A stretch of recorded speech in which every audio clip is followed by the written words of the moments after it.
Ya, Direktur and Corporate Secretary Gudang Garam, Heru Budiman mengatakan saat ini perseroan dihadapkan pada tantangan berupa cukai rokok tinggi dan penurunan daya beli masyarakat. PT Bangun Kosambi Sukses Tbk atau CBDK berupaya mengejar target pendapatan prapenjualan alias marketing sales tahun 2025 yang sebesar 2 triliun rupiah.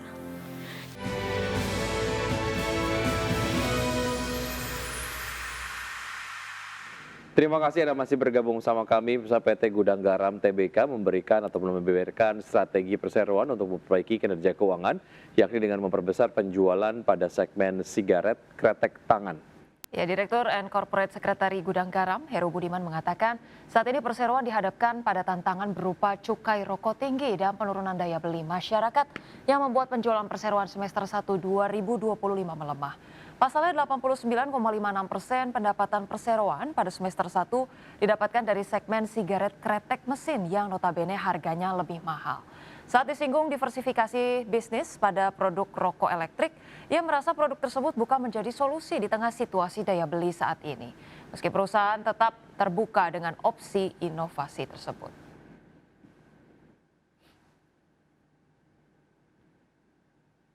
Pemirsa, PT Bangun Kosambi Sukses Tbk atau CBDK berupaya mengejar target pendapatan prapenjualan alias marketing sales tahun 2025 yang sebesar 2 triliun rupiah. Ya, CBDK mengantongi marketing sales sebesar 294 miliar rupiah di semester 1 tahun ini, dan angka itu baru mewakili 15% dari target tahunan CBDK yang sebesar 2 triliun rupiah.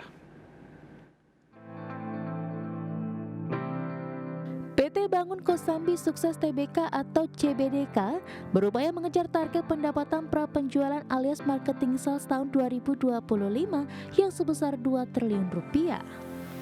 CBDK mengantongi marketing sales sebesar 294 miliar rupiah di semester 1 2025. Angka itu baru mewakili 15% dari target tahunan CBDK yang sebesar 2 triliun rupiah. Direktur CBDK Yohanes Edman Budiman mengatakan pihaknya akan melihat kembali pencapaian marketing sales perseroan per kuartal 3 tahun 2025. Hal yang menjadi pertimbangan CBDK itu adalah pemerintah yang akan menggenjot pengeluaran APBN di semester 2 2025 ini sekitar 2.100 triliun rupiah.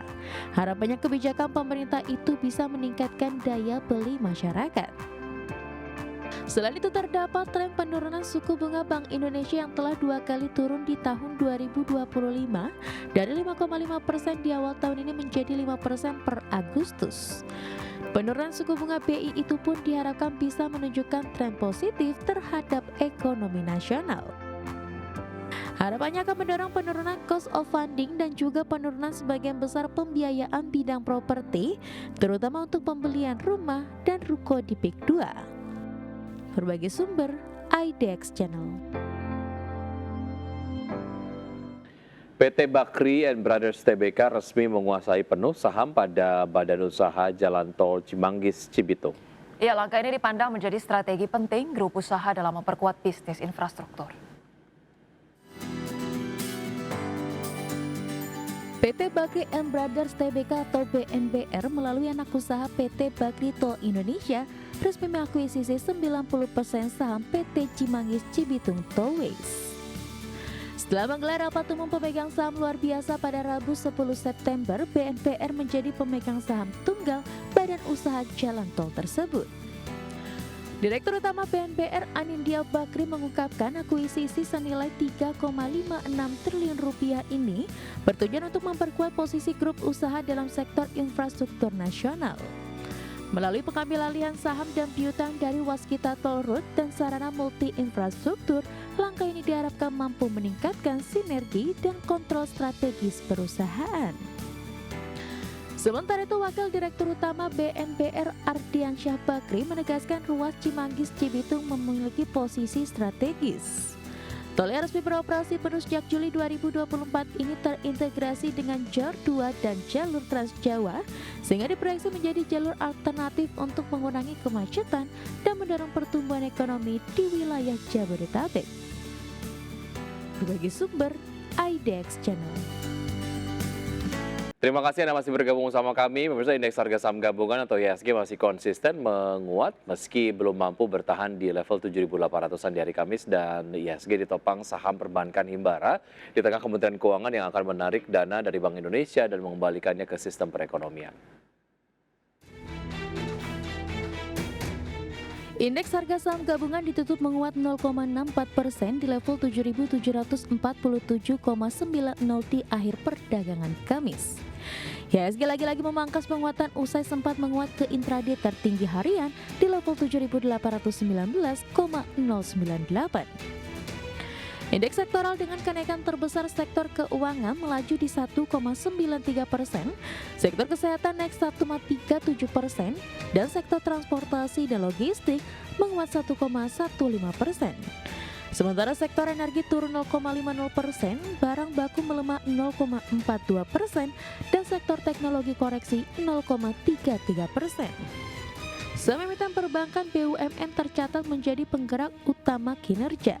Saham BBRI melesat 5,15% di level Rp4.080 per saham, menjadi penopang gerak menyumbang kenaikan 33 indeks poin. Saham BBNI melesat 7,80% di level Rp4.420 per saham, menyumbang penguatan 11,39 indeks poin. Saham BMRI ditutup menguat 1,82% di level Rp4.480 per saham dengan sumbangsi 7 indeks poin. Kenaikan dan Bank BUMN ini seiring dengan pernyataan Menteri Keuangan Purbaya Yudisadewa terkait menarik dana Rp200 triliun dari Bank Indonesia dan mengembalikannya ke sistem perekonomian. Langkah ini ditempuh untuk mendorong perputaran ekonomi yang lebih cepat. Keputusan tersebut juga telah mendapatkan persetujuan dari Presiden Prabowo Subianto. Dana tersebut merupakan kas negara sehingga pemindahan dana ke perbankan bukan dalam bentuk pinjaman, melainkan tambahan likuiditas agar bisa mengenjot penyaluran kredit. Berbagi sumber, IDEX Channel.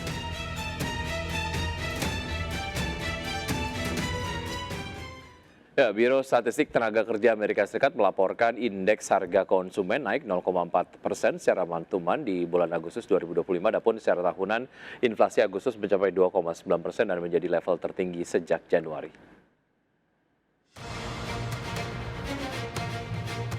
Inflasi Amerika Serikat naik lebih tinggi dari perkiraan pada Agustus 2025.